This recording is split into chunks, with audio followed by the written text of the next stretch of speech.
하나님의 크신 은혜와 평강이 오늘도 우리 사랑하는 성도님들의 삶의 자리마다 충만히 임하시기를 기원합니다. 기도하겠습니다. 하나님 아버지 주신 하루를 말씀을 붙들고 거룩한 영의 인도하심을 사모하며 시작을 합니다. 말씀하시고 깨닫게 하시고 동행하심으로 하나님의 거룩한 뜻을 이루는 복된 하루가 되게 하옵소서. 예수님의 이름으로 기도하옵나이다. 아멘. 오늘 보실 하나님의 말씀은 로마서 11장 25절로 36절 말씀입니다. 로마서 12장 11장 25절부터 36절까지 같이 읽겠습니다. 형제들아, 너희가 스스로 지혜 있다 하면서 이 신비를 너희가 모르기를 내가 원하지 아니하노니, 이 신비는 이방인의 충만한 수가 들어오기까지 이스라엘의 도로는 우둔하게 된 것이라. 그리하여 온 이스라엘이 구원을 받으리라 기록된 바, 구원자가 시온에서 오사 야곱에게서 경건하지 않은 것을 돌이키시겠고, 내가 그들의 죄를 없이 할 때에 그들에게 이루어질 내 언약이 이것이라 함과 같으니라. 복음으로 하면 그들이 너희로 말미암아 원수된 자요, 택하심으로 하면 조상들로 말미암아 사랑을 입은 자라. 하나님의 은사와 부르심에는 후회하심이 없느니라. 너희가 전에는 하나님께 순종하지 아니하더니 이스라엘이 순종하지 아니하므로 이제 긍휼을 입었는지라. 이와 같이 이 사람들이 순종하지 아니하니 이는 너희에게 베푸시는 긍휼로 이제 그들도 긍휼을 얻게 하려 하심이라. 하나님이 모든 사람을 순종하지 아니하는 가운데 가두어 두심은 모든 사람에게 긍휼을 베풀려 하심이로다. 깊도다 하나님의 지혜와 지식의 풍성함이여 그의 판단은 헤아리지 못할 것이며 그의 길은 찾지 못할 것이로다. 누가 주의 마음을 알았느냐? 누가 그의 모사가 되었느냐? 누가 주께 먼저 드려서 갚으심을 받겠느냐? 이는 만물이 주에게서 나오고 주로 말미암고 주에게로 돌아감이라. 그에게 영광이 세세에 있을지어다. 아멘.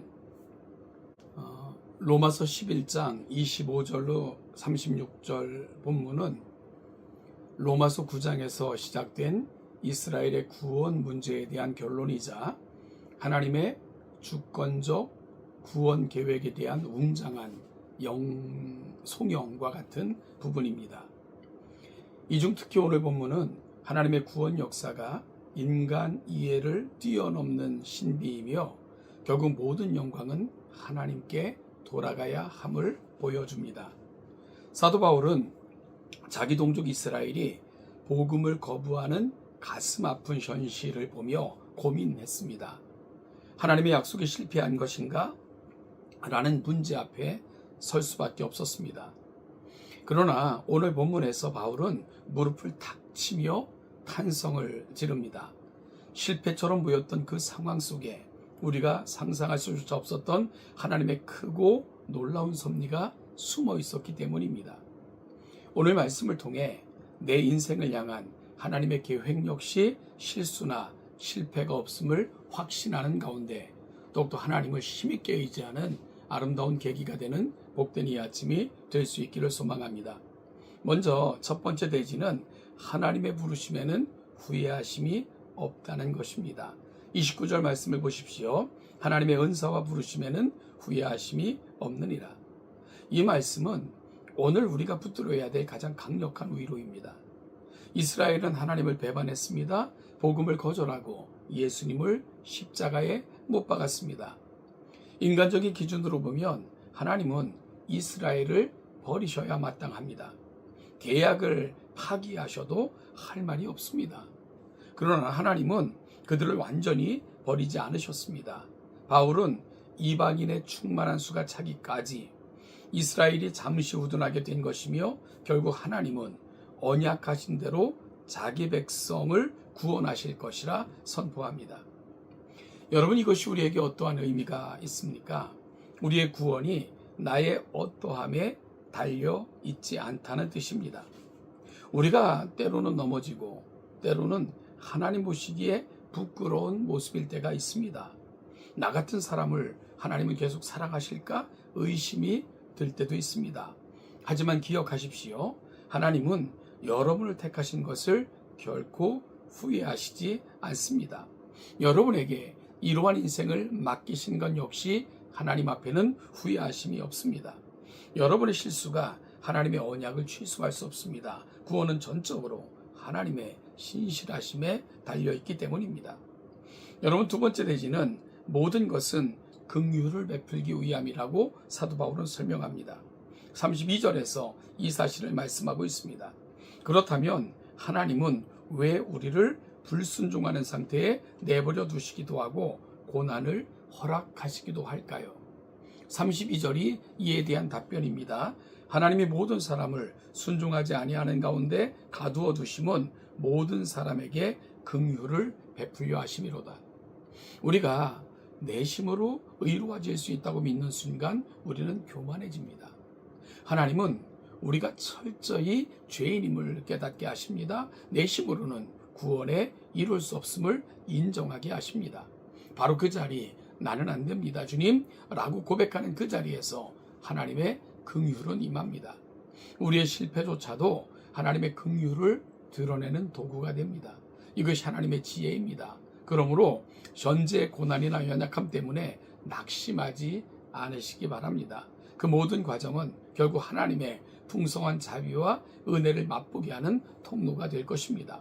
세 번째는 만물이 주에게로 돌아갑니다. 이 놀라운 구원의 비밀을 깨달은 사도 바울은 33절부터 논리적인 설명을 멈추고 찬양을 시작합니다. 깊도다 하나님의 지혜와 지식의 풍성함이요.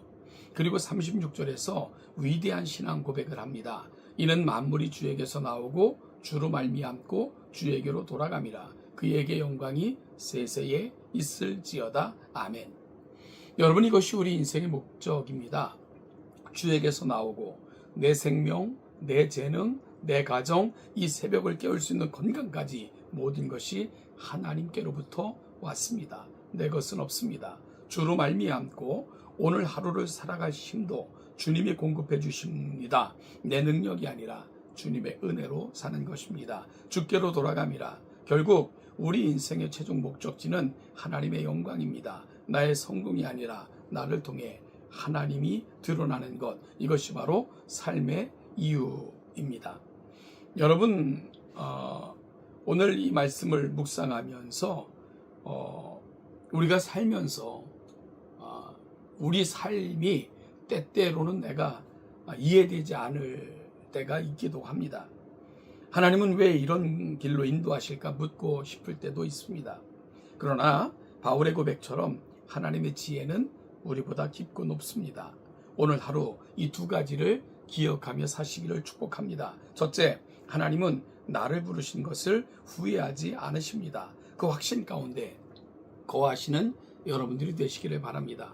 둘째로, 내 모든 삶은 주님께로부터 왔으니 오늘 하루 주님을 의지하고 주님께만 영광 돌리기로 결심하시는 복된 이 아침이 되시기를 바랍니다. 그러면 그분께로부터 나온 것들은 그분을 통해서 그분께 이르기까지 우리를 도우시고 인도하시며 함께 하실 것입니다. 오늘 이 말씀을 붙들고 우리의 모든 삶의 자리에서도 승리하시는 우리 복된 성도들 되시기를 주님의 이름으로 축복합니다.